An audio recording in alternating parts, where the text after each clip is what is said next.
আজকে আমি চলে গেছিলাম কলকাতার ফেভারিট মার্কেট। এমনি তো আমার দুটো ফেভারিট, একটা হচ্ছে ধর্মতলা আর সেকেন্ড এটা গড়িয়াহাট। তো গড়িয়াহাটের এই যে জিনিসগুলো না আমি বারবার বকা খাই, কিছু না কিছু একটা না একটা তুলেই আনি, যেটা আমার কাজে লাগুক বা না লাগুক। এখানে যেখানে আমি স্টলগুলো দেখি একবার না একবার দাঁড়িয়েই পড়ি। আর আমার মতন কার কার হয় এই জিনিসটা আমি কমেন্ট করে বলো। তো এখান থেকে অনেকগুলো জিনিস আমি কিনেছি। তো তারপরে আমি চলে গেছিলাম এম বাজারের একদম ঠিক নিচে এই স্টলগুলো থাকে।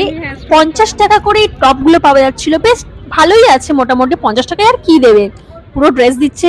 আর কিন্তু এখানে একটু বেছে নিতে হবে তোমাদেরকে, অনেক নোংরাও থাকে অনেক ডিফেক্টও থাকে, কিন্তু ভালো জিনিসও পাওয়া যায়। দেন এখানে 100 টাকা করে শর্টস পাওয়া যাচ্ছিল, হাফ প্যান্ট গুলো, এগুলো কিন্তু খুবই ভালো ছিল, অ্যাফোর্ডেবল প্রাইসে। তারপরে 300 টাকা করে কটসেট পাওয়া যাচ্ছিল। আর আমি অনেক কিছু জিনিস নিয়েছি, তোমাদেরকে সব নেক্সট ভিডিওতে দেখিয়ে দেবো। আর যদি এমনি গড়িয়াহাটের নেক্সট ফুল ব্লগ চাও তো আমায় কমেন্ট করো, আমি চাইবো কি ভালো করে কভার করে তোমাদেরকে দেখাই। তো চলো বাই, দেখা